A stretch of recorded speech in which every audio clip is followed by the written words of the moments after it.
자, 야고보 사도는 하나님의 이 계시의 말씀을 통해서 오늘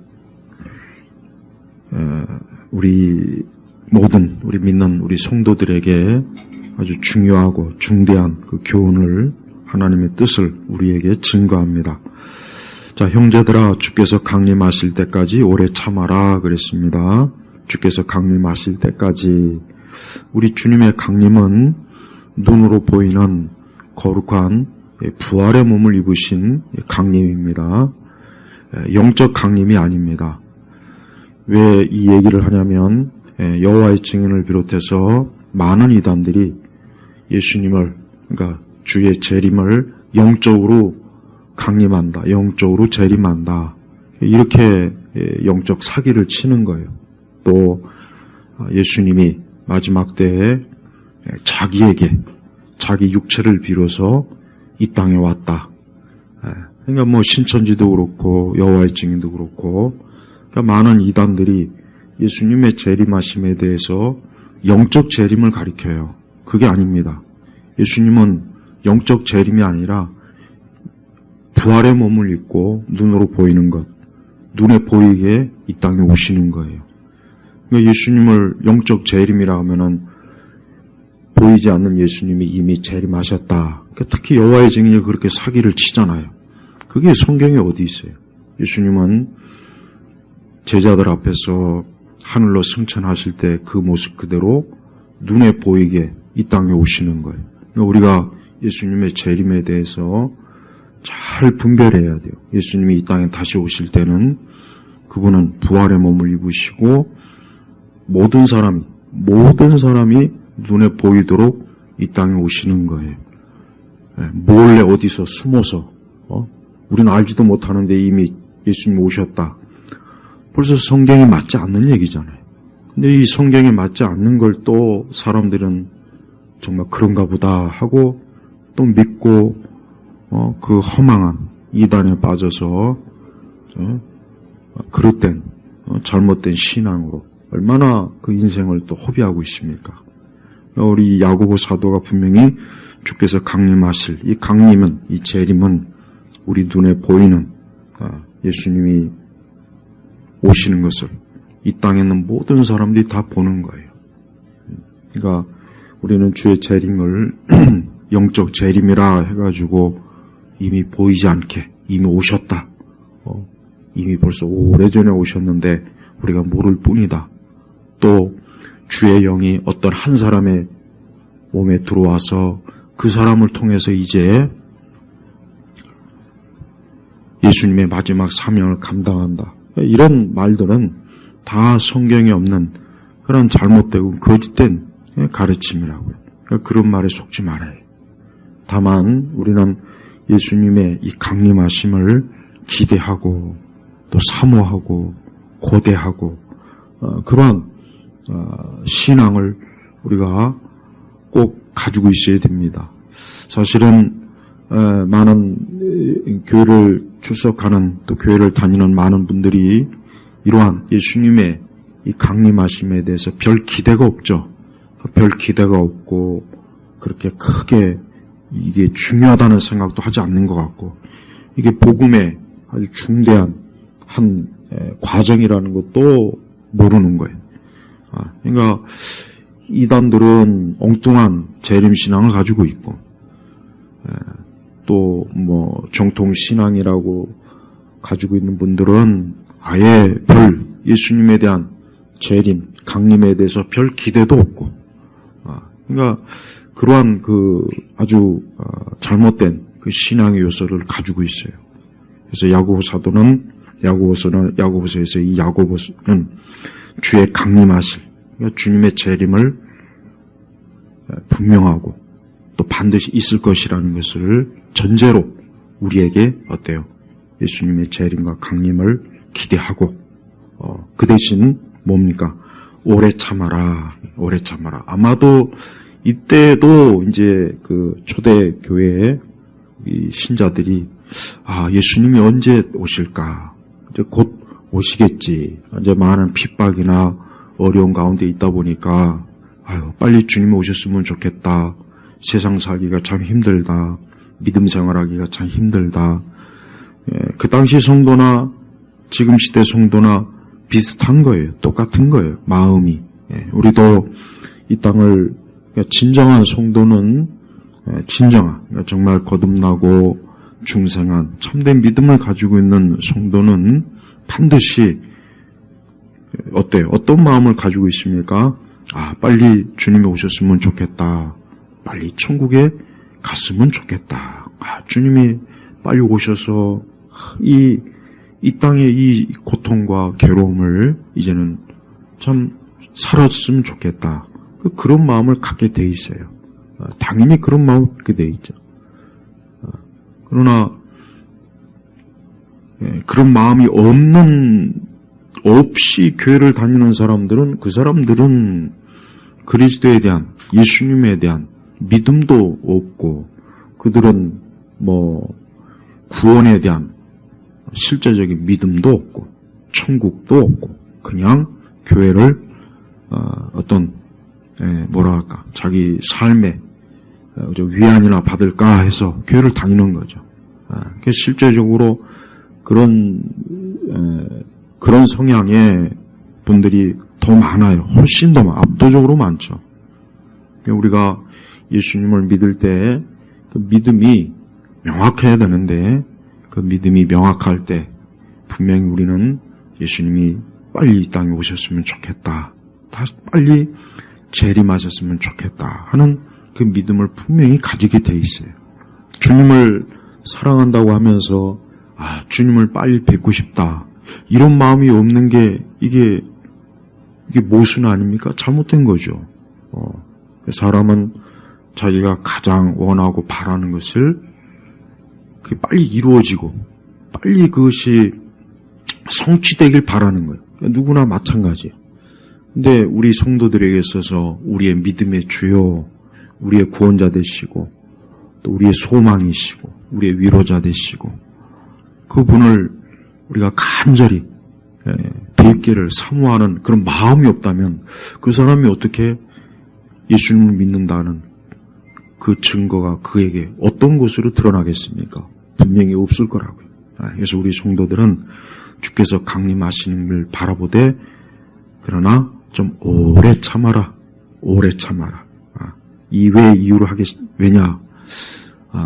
우리 주님께서는 때와 시기는 다 하나님이 정하신 것이기 때문에 우리가 정하는 게 아니에요. 이단들의 특색이 뭡니까? 이단은 다른 것, 이단에 대한 구분은 사실 그렇게 어려운 게 아니에요. 이단은 예수님의 강림과 재림을 자기들 멋대로 날짜를 막 이리 바꾸고 저리 바꾸고. 그러니까 여호와의 증인 같은 경우도 하도 여러 번 예수님이 온다 했는데 안 오니까 나중에는 예수님이 영적 재림했다고. 그래서 영적 재림을 가리키는 거라고요. 하도 사기를 쳤는데 매번 불발이 되니까 아예 안 되겠구나. 그냥 영적 재림을 했다고 하자. 그래야 이제 말이 통하니까. 그래야 이제 예수님이 언제 재림하세요? 이미 영적 재림했어. 네가 모를 뿐이야. 그래서 그런 식으로 영적 재림을 가리키는 거라고요. 그러니까 우리가 예수님이 다시 오심에 대해서 날짜를 막 일이 정하고 그거는 무조건 잘못된 거예요. 무조건. 예수님마저도 그건 하나님 아버지께서만 아신다. 근데 누가 감히 나는 기도를 많이 했고 성경을 많이 알아서 예수님의 재림이 이렇다 저렇다.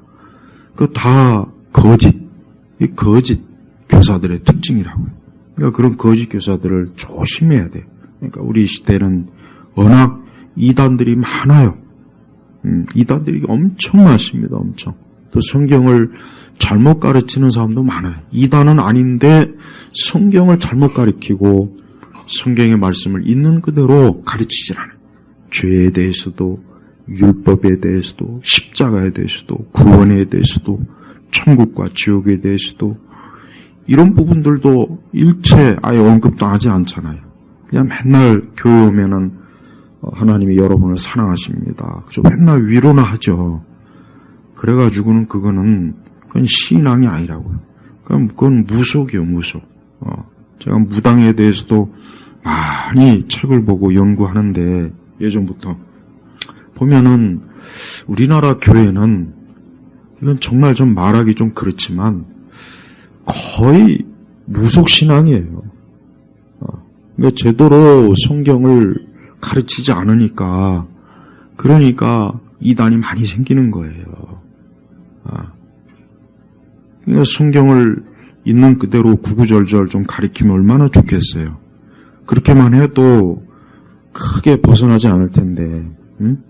우리가 성경을 왜곡되게 가르치는 것도 심각하지만 성경을 있는 그대로 가르치지 않는 것도 심각하고, 또 성경을 제대로 배우고 알지만 도무지 성령의 열매가 없는 아주 그 속이 악하고 교활하고, 여기도 나와 있지 않습니까? 9절에 형제들아 심판을 받지 않도록 서로 원망하지 마라. 그러니까 벌써 이 당시에도 교회에서 서로 박터지게 싸우고 서로 욕하고 비방하고 막 그랬던 거예요. 그러니까 서로 원망하지 마라. 다투지 말고 싸우지 말아라. 왜? 보아라, 심판자가 문 앞에 서 계신다. 예수님이, 심판자 되시는 예수님이 곧 이제 오실 텐데, 그 예수님 앞에서 너희가 서로 싸우고 다투고 서로 미워하고 서로 살인하고 그걸 꼭 예수님이 봐야 되겠냐, 지금 이런 뜻이라고요. 그러니까 우리 성도들은 우리 주님께서 오실 때 우리가 어떠한 모습으로 있어야 됩니까? 우리 성도들, 참된 성도들은 그리스도께서 오실 때 하나님께 예배드리고 기도하고 회개 생활하고 항상 하늘을 향하여, 영적인 하늘을 향하여 늘 그 마음이 그쪽으로 향해 있는 거예요. 그쪽으로 향해 있어야 된다고요. 제가 최근에 어떤 그 변호사가 쓴 그 수필집 읽어봤어요. 수필집 읽어봤는데 그분은 믿는 분이에요.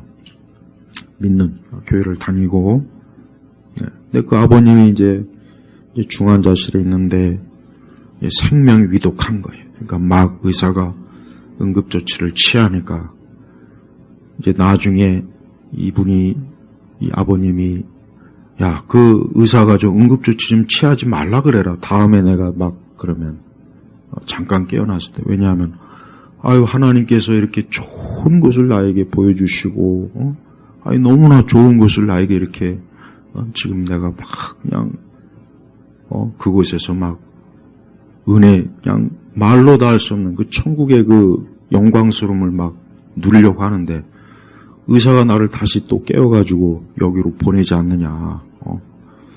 그래서 이 아들이, 그 변호사님이 그 얘기를 듣더니 다음에 의사, 그 아버님이 또 심각하게 막 그때 그냥 내버려 두시라고. 아주 바로 그대로 그냥 임종하셨어요. 봐요. 그러니까 우리 성도들이 천국의 모습을 한번 진짜 제대로 진짜 천국의 모습을 한번 보면은 절대로 여기 오고 싶어 하지 않을 거라고요. 그러니까 성도들이 굳이 천국을 볼 필요는 없어요. 믿음으로 정말 주님 사랑하고 하나님 사랑하면 이 땅에 대한 사랑이 있을 수가 없는 거예요. 그죠? 근데 그런 믿음이 진짜 없는 사람은 교회를 다녀도 이 세상을 사랑하는 마음이 너무 크니까, 그러니까 이 세상에 대한 사랑 때문에 고통을 받고 괴로움을 당하고, 여러분이 이 세상을 봐요. 세상의 이 문화는, 여러분이 이 문화에 대해서 잘 이해해야 돼요. 우리나라 그리스도인들은 이 문화에 대한 이해가 너무 없으니까 참 그래서 문제예요. 이 세상의 모든 문화는 뭡니까? 세상에 대한 사랑을 드러내는 거라고요. 세상에 대한 사랑을 드러내는 거라며, 문화라는 게. 모든 문화는 다 세상을 사랑하는 것으로 드러내는 거예요.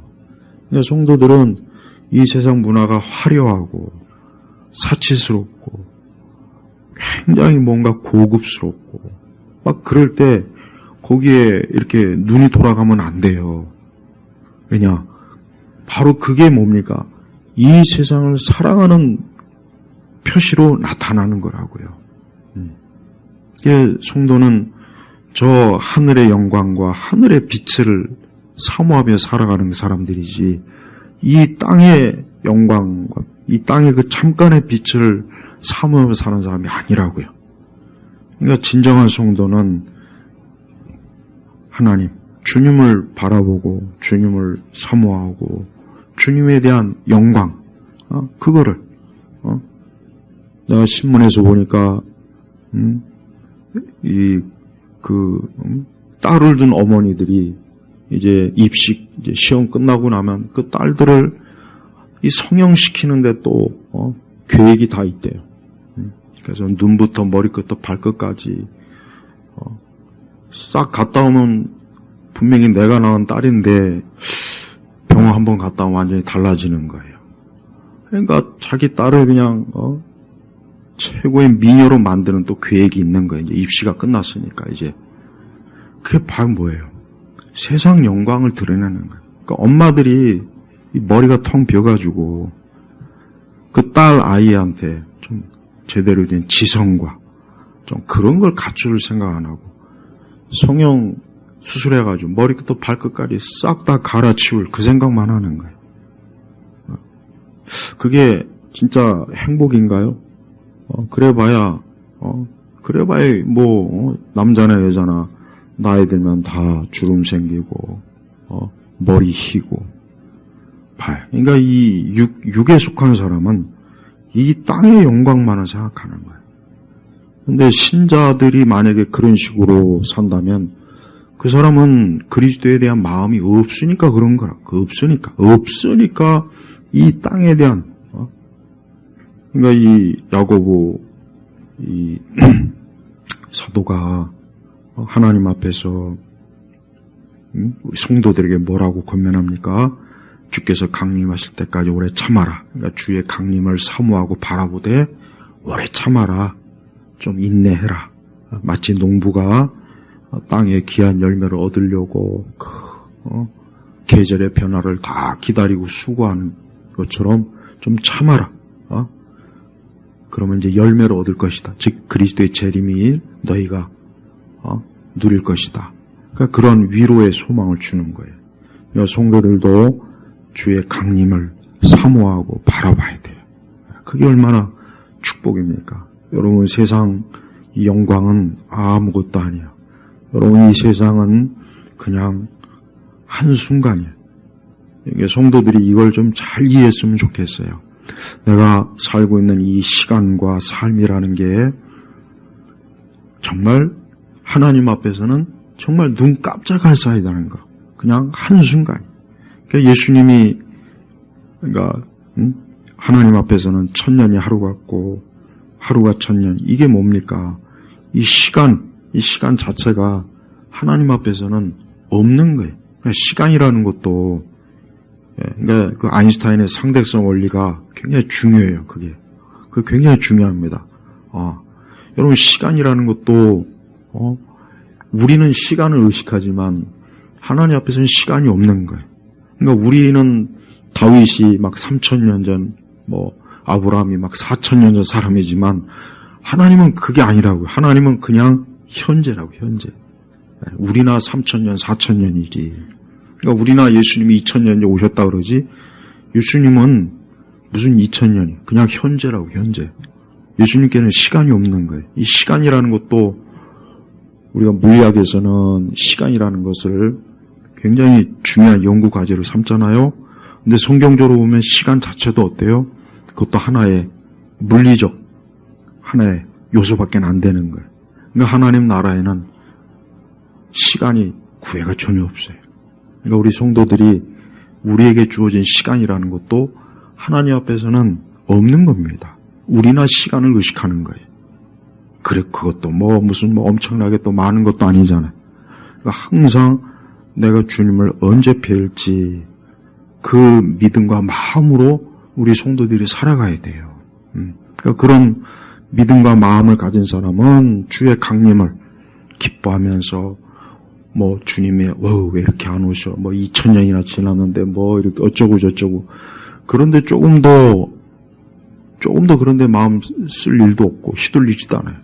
주님은 언제 반드시 오시는데, 주님이 오시면은 우리 편에서나 오래 기다리는 거지 주의 편에서는 기다리는 게 아니라 바로 문만 열면 주님 오시는 거예요. 그러니까 아까 9절에 심판자가 문 앞에서 계신다.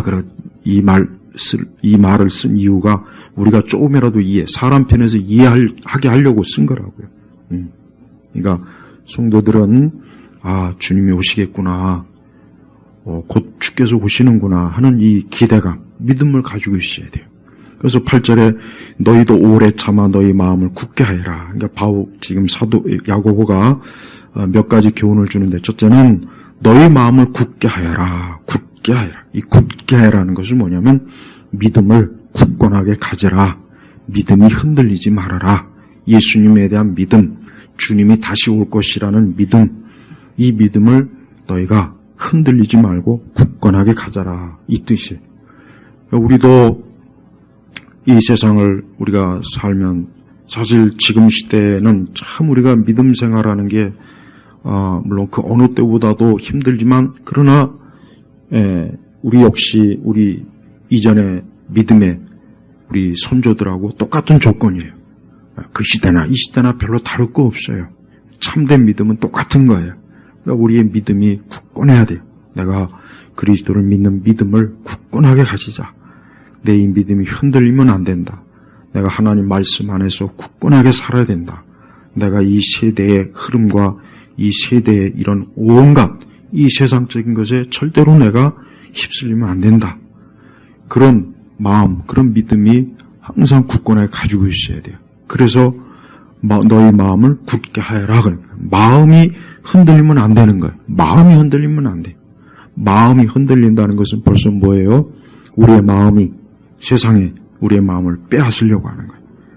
우리가 그리스도에게 간 그 마음을 세상으로, 이 세상의 화려함, 영광, 세상의 능력, 세상의 권세, 이 세상의 사치, 이 세상의 그 온갖 요란한 파티, 잔치, 막 이 세상, 거기에 마음을 확 뺏기버리면 어때요? 주님이 곧 오시는데, 주께서 오실 때도 저도 제대로 준비도 못하고 부끄러운 모습을 주님 앞에 보일 수가 있는 거예요.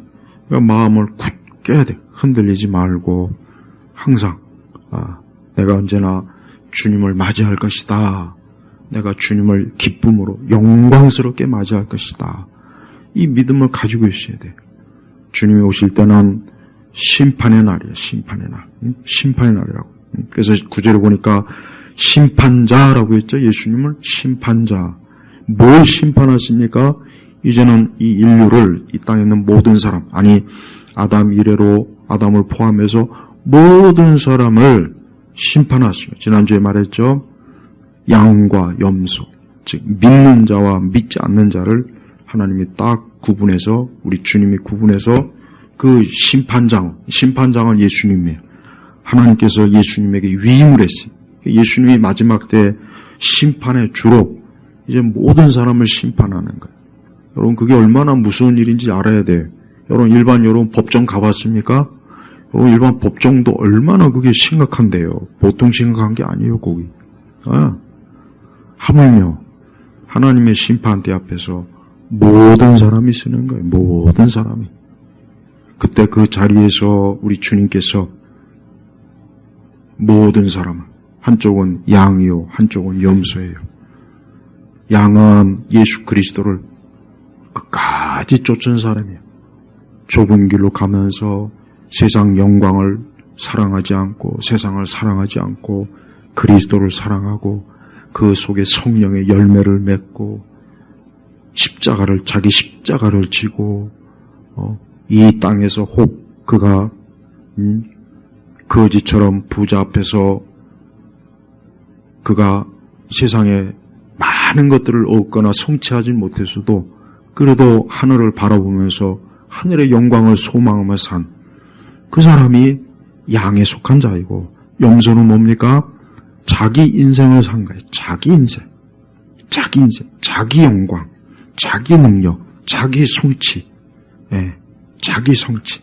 그러니까 이 사람들은 이 세상에 딱 맞아요. 이 사람들은 세상에 어울리는 사람이에요. 그래서 이 세상에 어울리게 살아온 거예요. 그래서 옷 입는 거, 말하는 거, 행동하는 거, 생각하는 거, 직업, 성취, 모든 게 이 세상에 어울리게 딱 세팅된 그런 인생을 산 거예요. 그러나 그리스도하고는, 예수님하고는 하나도 맞는 게 없어요. 이 사람은 예수님하고는 아무런 관계가 없는 거예요. 이 사람은 염소의 편에 서 있는 거예요. 우리가 이 세상에서 아무리 많은 것을 성취하고 많은 업적을 쌓고 많은 것들을 이뤘다 해도 그 심판대 앞에서 주께서 너는 나하고는 아무 상관이 없다. 너는 너의 죄로 인해서 멸망당한다. 이런 선고가 최후의 심판대 앞에서 내려질 때 얼마나 많은 사람들이 그 앞에서 울며 통곡하고 돌이킬 수가 없는 거예요. 재심이 없어요. 재심. 또 다리 예수님, 내가 다시 한번 윤회는 무슨 윤회예요? 나는 그 윤회 믿는 사람이 왜 이렇게 많은지, 무슨 윤회가 있어요, 윤회가. 윤회는 없어요. 그러니까 제가 오후에도 내가 설교하겠지만은 이 무당, 그다음에 이런 오켈트, 어떤 신비적인 거, 그런 것들 참 많아요. 그러니까 많은 사람들이 그런데 깊이 푹 빠져 있어요. 이게 사람들이 영적으로 눈이 먼 거, 어리석은 거. 우리 사람이 이 성경의 말씀을 모르면 그 외 나머지 모든 것에 다 그냥 여기저기 흩어져서 누구는 이걸 믿고, 누구는 이걸 믿고, 누구는 이걸 믿고, 하여튼 오만 가지 미신, 우상, 거짓된 그런 책에 빠져 사는 거예요. 이게 얼마나 사람들이 그 하나만 봐도 어때요? 미련한 거예요. 사람이 IQ가 높고 공부를 잘하고 지식을 많이 쌓는다고 해서 그게 똑똑한 게 아니라고요. 그럴 것 같으면 왜 그렇게 똑똑하고 대단한 사람들이 왜 그렇게 이단에 그렇게 빠져서 거기서 그렇게 인생을 허비합니까? 말이 안 되잖아요. 그러니까 사람은 영적으로 지혜로워야 돼. 사람은 육체적 지혜도 물론 중요한데 영적 지혜가 없으면은 그런 허망한 것에 빠져갖고 자기 인생을 파멸시키는 거예요. 우리가 육신을 위해서 살면, 육을 위해서 살면 결국 건지는 게 뭡니까? 썩을 것밖에 건지지 못해요. 육신을 위해 살면 썩는 것밖에는 건지지 못하는 거예요. 그러니까 영적으로 살아야 돼, 영적으로. 그러니까 영적으로 산다는 게 뭐냐? 그것은 예수 그리스도를 믿고 하나님을 아버지로 모시면서 하나님께 이렇게 예배를 드리고 하나님께 기도를 하고 이 하나님의 말씀, 이 생명의 말씀을 항상 이 말씀의 뜻을 받아들이고 또 우리가 말씀에 어긋났으면 회개하고 또 돌이키고 스스로 말씀을 기준해서 내가 말씀에서 벗어났구나. 그럼 빨리 또 돌이키는 거예요. 물론 하나님이 또 우리에게 징계를 줄 수 있고 책망할 수 있어요. 그때 빨리 또 돌이키는 거예요. 이게 영적 생활이에요. 그 외 나머지 모든 것은 다 육적 생활이에요. 여러분, 우리가 너희 마음을 굳게 하여라. 믿음이 흔들리지 마요. 절대 믿음이 흔들리지 말고 오히려 주님의 강림이 가까우니까 이럴 때일수록 내가 신랑 되신 예수님을 더 잘 맞이해야지. 잘 믿음의 준비를 해야지. 단장을 해야지. 말씀으로, 기도로 단장을 해야지 하는 이 마음을 가지고 우리가 살아야 되는 거예요. 그래서 구절을 보니까 형제들아 심판을 받지 않도록 서로 원망하지 마라. 보아라, 심판자가 문 앞에 서 계신다. 그렇죠? 아까 말씀드린처럼 예수님은 심판자입니다. 예수님은 구원자도 되시지만 심판자예요. 모든 사람들의 죄는 다 하나님 앞에 마지막 심판대 앞에서 모든 사람들은 자기의 죄가 다 드러납니다. 다 드러나는 겁니다. 숨길 수가 없어요. 심지어 자기도 모르는 죄까지 다 드러날 거예요. 우리의 마음, 우리의 생각. 그래서 예수님은 너희가 누구를 미워하면은 그거 살인한 거라 그랬어요. 살인한 거라 그래요. 그러니까 이 세상 법은 겉으로 드러나는 것만 판단할 수 있어요. 그것조차도 다 판단을 못합니다. 불완전하기 때문에. 그러나 우리 예수님은 우리 마음에 있는 모든 죄를 다 아세요. 모든 걸 아신다고요. 그래서 우리가 항상 왜 회개해야 되느냐. 저번에 얘기했죠. 구원파는 회개하지 말라 그래요. 구원파는 그게 문제라고. 그것뿐만 아니라 다른 것도 문제가 많지만 걔네들은 좀 이상한 게 맨날 예수님이 곧 오신다 하면서 왜 그 많은 땅은 사들이고 건물은 짓느니 난 그 얘기 이해가 안 돼. 그러니까 이단들 가운데 보면은 막 예수님이 곧 내일이면 오신다. 그냥 막 성도들 거기에 속한 사람들 막 겁을줘. 그러면서 그렇게 헌금은 걷어들이고 막 건물 짓고 아니 지든 말대로 예수님이 내일 모레 오시는데 건물을 뭐하러 지고 땅을 왜 사는 거예요? 그러니까 사기꾼이라고.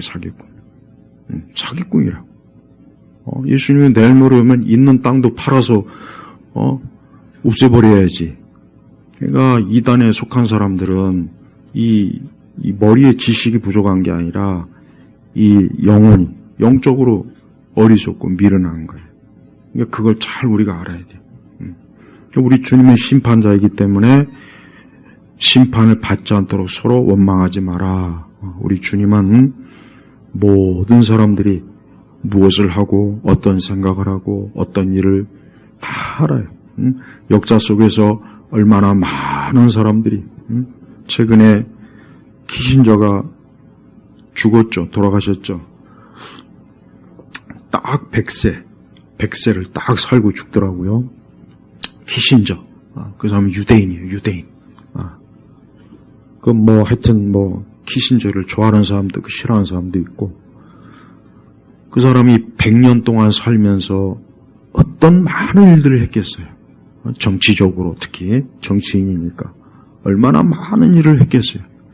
그러나 보이는 일도 있고 보이지 않는 일도 있어요.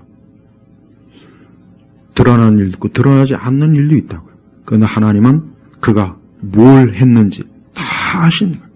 그가 뭘 했는지 다 알아요. 다 안다고. 그가 어떤 정치적인 행위를 했고 계획을 했고 의도했는지 다 안다고. 하나님은 이렇게 모든 사람이 무엇을 했고 무슨 마음을 먹었고 무슨 계략을 폈고 무슨 속임수를 썼고 하나님 모르시는 것이에요. 그러니까 심판대 앞에서 숨길 수 있는 게 없는 거예요. 그러니까 모든 사람은 특별히 우리 성도들도 하나님 앞에서 이 모든 것이 다 드러나는구나 하는 것을 우리가 항상 염두에 두고 있으면은 우리는 더 우리의 신앙생활을 할 때에 더 주님 앞에서 분명히 온전히 하고 또 회개도 할 것이고 또 더 주 앞에서 겸손하고 자기를 돌아보고 분명히 그럴 거라고요. 그러니까 심판자 되시는 예수님을 항상 마음에 둬야 돼요. 그러니까 사람들이 하나님의 심판을 모르고 오늘도 자기 마음대로 살죠. 하나님의 심판을 모르고 자기 마음대로 사는 거예요. 그게 문제라고. 그게 하나님이 사람의 모든 걸 심판해요. 분명히 하나님 그러실 거예요. 넌 이 땅에서 왜 나를 믿지 않았느냐? 왜 나를 예배하지 않고 나를 사랑하지 않고 왜 내 말씀대로 순종함에 따르지 않았느냐? 왜 내 아들 예수 그리스도를 믿지 않았느냐? 이게 다 심판대 앞에서 각 사람에게 분명히 하나님께서 다 제시하는 질문이라고요. 영적 질문이라고요. 또 그 자리에서 뭐 할 거예요? 나는 열심히 공부했습니다. 난 좋은 학교 갔습니다. 난 결혼을 잘했습니다. 난 돈을 많이 벌었습니다. 거기 가서 그럴 거예요? 그런 건 거기 가서 아무 소용이 없어요. 이 다음에 주의 심판대 앞에 갔을 때는 이 땅에서 이 땅에서 그가 무슨 일 했니? 어떤 직업을, 아무 소용 없습니다. 아무 소용 없어요. 아무 소용 없다니까요. 진짜요. 그 앞에서 아무 소용이 없어요. 그러니까 하나님 앞에 가서 정작 아무 소용없는 일은 평생에 걸쳐서 그렇게 피땀 흘려 했는데 정작 예수 그리스도를 믿는 그 믿음의 일은, 그 믿음에 대해서는 하나도 없다면 그거 얼마나 불쌍한 겁니까? 가련한 거라고요. 안 그렇겠습니까? 그래서 여러분, 심판자가 문 앞에 서 계신다. 심판자가 문 앞에 서 계시면 바로 문 앞에 계시는 거예요. 주께서 곧 한 걸음만 오시면 바로 우리하고 대면하시는 거예요. 예수님을 아직도 믿지 않고 이 성경에 이 기독교를 그저 하나의 신화야 전설로, 어떤 외국의 학자는 이 기독교라고 하는 것은 그냥 마약에 취해갖고 고대 그 종교적 사제들이 만들어 놓은 거다. 또 이딴 식으로 또 책을 썼더라고요. 봐요. 그러니까 이 세상은 이 생명의 주, 우리의 믿음에 대해서 항상 이런 식으로 꼭 회방을 놔요. 근거도 없는, 말도 안 되는. 그러니까 고대 종교들은 다른 건 다 그래요. 이제 고대 이 종교를 보면은 뭐 조로아스트니 뭐 이런 거 종교들 보면 다 그들 나름대로 마약에 취하고 술에 취하고 약에 취해갖고 만든 종교예요, 사실은. 진짜 그래요. 근데 기독교는 절대 아닙니다. 기독교까지 거기에 싸잡아 갖고 하던데 천만에. 그래서 신약성경에 보면은 바울도 그렇지만 사도들도 그렇고 다 하나님의 계시를 강조하는 이유가 뭐냐? 즉 기독교라고 하는 종교는 술 처먹고 미쳐서 마약에 취해서 망상에서 나온 종교가 아니라는 것을 얘기하려고 이미 그걸 그들이 알고 있기 때문에 그 당시에 종교들이 그런 식으로 발생했기 때문에 행여라도 나사렛 예수 그리스도 십자가 예수님 그것까지도 그렇게 할까봐 그래서 얘기한 거라고요. 여러분 우리의 신앙과 믿음은 이거는 사실이에요. 그래서 기독교는 역사적인 기반을 갖고 있는 거예요. 여러분 기독교의 가장 첫 번째가 뭐냐? 역사예요. 역사라고요. 예수님이 십자가에 죽으신 것도 역사고 예수님이 이 땅에 33년 동안 계신 것도 역사고 다 역사라고요. 그러나 다른 종교는 역사가 아니라고요. 다 말도 안 되는 허망한 뭐 불교도 마찬가지고 이슬람교도 그렇고 다른 종교는 역사가 거의 없어요. 왜? 실제 역사적으로 따지고 들어가면 내세울 게 없거든. 그러나 기독교는 역사예요. 역사라고요. 이게 제일 중요한 거예요. 기독교를 이적이나 기적으로 먼저 제시하면 안 돼요. 역사로 제시해야 돼요. 역사. 왜? 우리는 역사적인 즉 실제로 이 땅에 계셨고 십자가에서 죽으셨고 3일 동안 무덤에 갇히셨고 피 흘리셨고 부활하신 이게 역사가 아니면 기독교도 믿을 필요 없어요. 뭐 하려고 믿습니까? 그러니까 다른 종교는 역사를 강조 안 해요. 왜? 역사를 강조하는 순간 자신들의 종교적 기반이 없거든. 내세울 게 없는 거야. 무슨 부처가 뭐 옆구리를 타고 들어왔다는 말같지도 않은.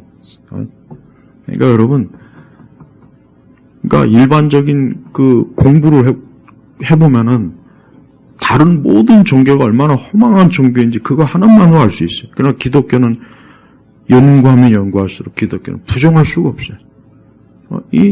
이미 로마의 역사가들도 예수님의 실제 존재에 대해서 기록해 놨는데 예수님을 어떻게 부정할 겁니까?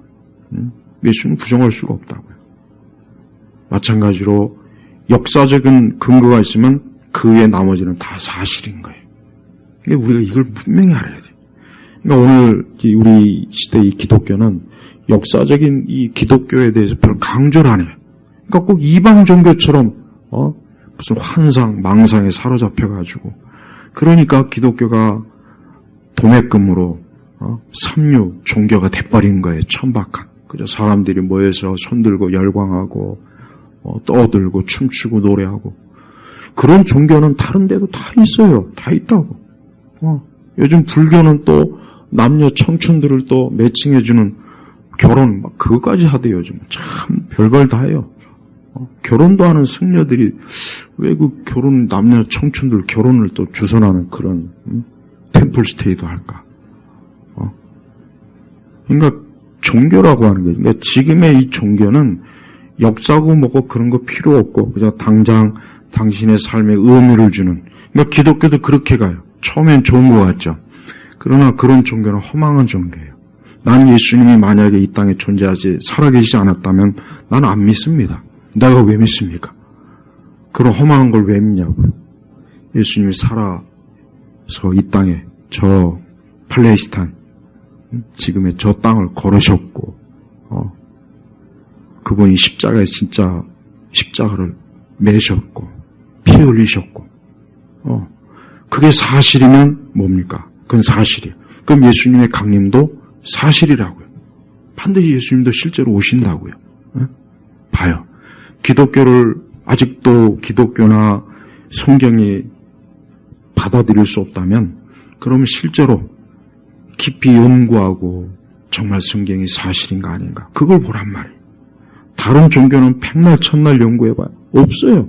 없다고. 실제 연구해봐요. 있나? 그러나 기독교는 연구하면 연구할수록 오히려 사실이에요. 점점 더 드러나요. 우리가 그리스도의 십자가도 그래서 사실이고 사람이 구원받지 못하면 멸망한다는 것도 그래서 사실인 거예요. 그러니까 모든 게 실제 역사에서 사실이면 나머지도 사실이 돼버린 거예요. 이게 얼마나 자연스러운 이치입니까? 억지로 믿으라 하는 게 아니에요. 사실이니까 믿으라는 거예요. 사실이니까. 사실이 아닌 걸 믿으라면 그게 바로 그게 이방 종교예요. 그게 사입이 이단이 되는 거예요. 그러니까 기독교는 이단이 될 수가 없어요. 정상적인 기독교는. 그래서 여러분, 예수님은 심판자예요. 모든 사람이 죽음의 선을 딱 넘는 순간 그는 그 즉시로 자기가 이제 영원히 멸망에 처하겠구나. 나는 이제 영원히 어둠 속에 빠지겠구나. 그러나 어떤 사람은 난 이제 영원한 생명을 얻구나. 딱 두 종류로 나눠진다고요. 그게 얼마나 그때 가서 그것이 그에게 있어서 말로 다 할 수 없는 어떤 사람은 영원한 기쁨이요. 어떤 사람은 영원한 절망, 고통. 여러분 생각하는 사람이라고 하는 그 로댕의 작품 있죠? 그게 뭔 작품이냐면 지옥을 내려다보는 거예요. 그게 지옥을 우리는 생각하는 게 아니라 지옥에서 심판받는 사람을 내려다보면서 생각하는 거예요. 근데 로댕이라고 하는 이 잡놈은 아주 개 잡놈이 아주 그냥 그 개인사를 보면은 그게 아마가 아니라 그건 지옥 갔어요. 그거는 평생에 걸쳐서 아주 정말 인간 말종으로 살았어요. 근데 자기는 또 아주 또 그냥 그런 또 생각하는 사람 작품을 또 남겨놨어요. 아마 지옥에 가서 영원토록 자기 작품을 생각하겠죠. 우리가 이 땅에서 하나님 믿지 않고 잠깐의 삶을 나는 교회 다니는 것도 귀찮아. 믿음 생활도 귀찮고 난 그냥 내 편한 대로 살래. 그렇게 살다가는 멸망한다고. 멸망한다는 거예요. 그게 미련한 거예요. 그게 짐승 같은 거라고요. 그런 걸 생각 안 하고 그냥 즉흥적인 현세의 삶에만 매여 있는 게 그게 모든 육적 사람들의 삶의 모습 아닙니까? 우리가 인생을 그렇게 살면 안 되겠죠. 그래서 10절에 보면은 형제들아 주님의 이름으로 말한 선지자들을 고난과 인내의 모범으로 삼아라. 선지자들 아브라함과 이삭과 야곱을 보십시오. 그들이 얼마나 고난이 많았습니까? 그 가운데 또 인내하고 어디 그들뿐입니까? 다윗도 그렇죠. 욥도 그렇죠. 여기 욥 나오네. 11절에 보아라 우리는 인내하는 자를 복되다고 말한다. 너희가 욥의 인내를 들었고 욥이 얼마나 그냥 느닷없이 그 엄청난 그 말로 표현할 수 없는 그 고통을 겪었으니 얼마나 욥이 힘들었겠어요. 근데도 욥은 어때요? 끝까지 하나님에 대한 소망과 믿음을 가지고 그래서 결국 나중에 욥은 하나님께서 그를 2배로도 그의 모든 일에 은총을 베푸시지 않습니까? 마찬가지. 하나님은 긍휼과 인애가 많으신 분이에요. 그러니까 하나님은 이 땅에 있는 사람들이 멸망하고 지옥에 가고 형벌을 받는 걸 절대 좋아하는 분이 아니라고요. 기독교를 그렇게 소개하면 안 돼요. 우리 주님은 우리 인생들이 불쌍하다는 걸 알아요. 이 땅에 죄인으로 태어나서 그냥 수고하고 무거운 짐 짓고 고생하고 병들고 괴롭고 우리 사람들의 일생은 뻔한 거예요. 뻔한 거예요. 다른 거 없습니다. 여러분 뭐 대단한 인생이 있는 줄 아십니까? 그런 사람 없어요. 다 고생해요. 다 힘들어요. 다 괴로운 거예요. 다 병들어요. 다 슬퍼요. 그게 인생이라고, 인생. 아무리 막 트로트를 부르고, 요즘 중년의 여성들이, 임보라고 하는 그 가수한테 푹 빠져갖고, 거기 콘서트 쫓아다니고, 이 다음에 양로원 가서도 그러려나? 요양원 가서도 침대에 누워갖고, 거기 가서도 중환자실에 가서도, 트로트 부르려나?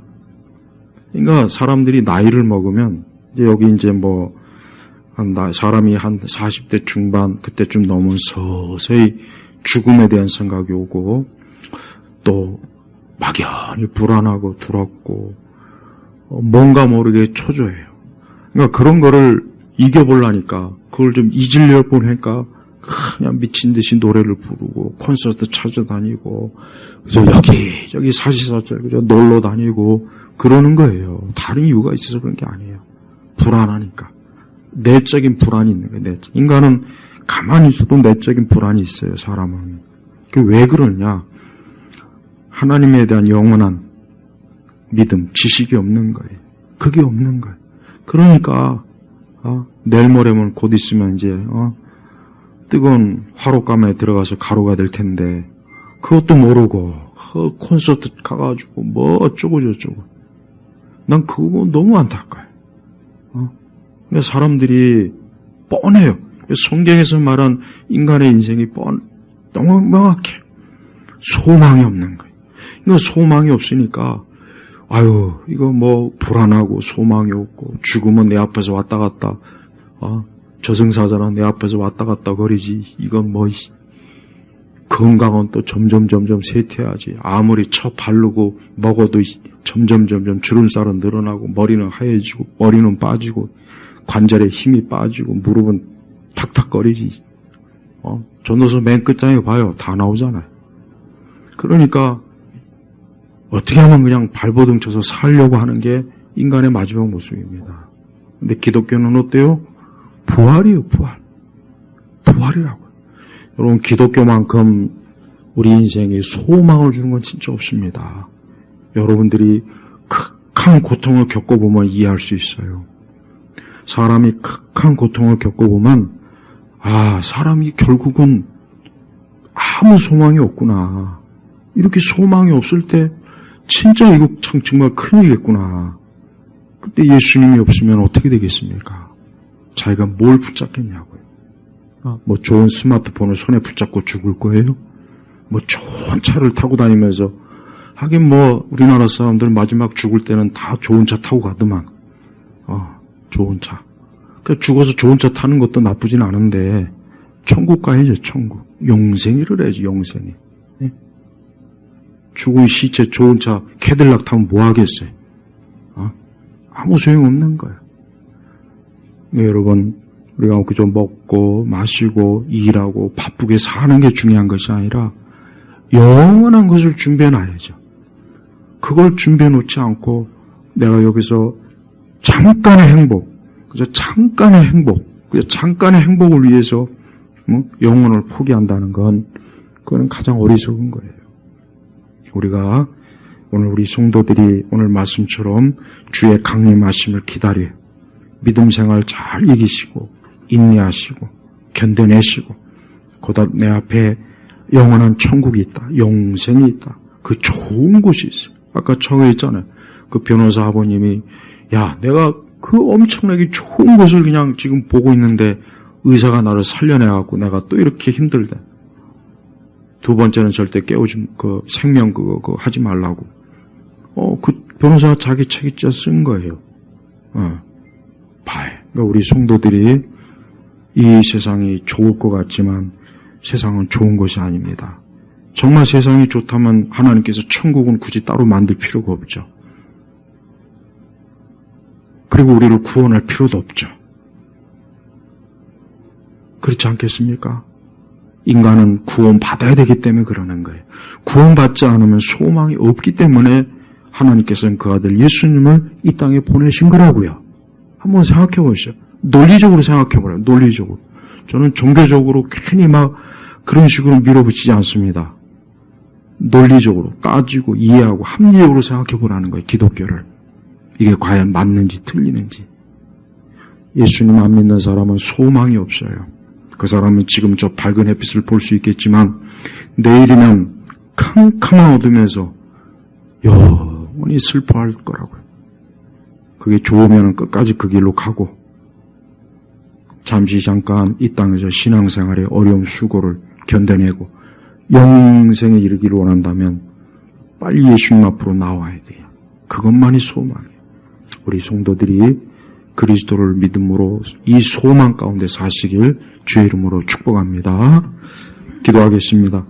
하나님 아버지, 오늘도 우리 교우들이 이 시간 예배 시간에 와서 하나님 말씀을 듣고 이 말씀을 믿음으로 받아들이고 말씀을 이 생명의 양식으로 먹고 마심으로 영적으로 풍성하고 참 위안과 소망이 가득하게 하소서.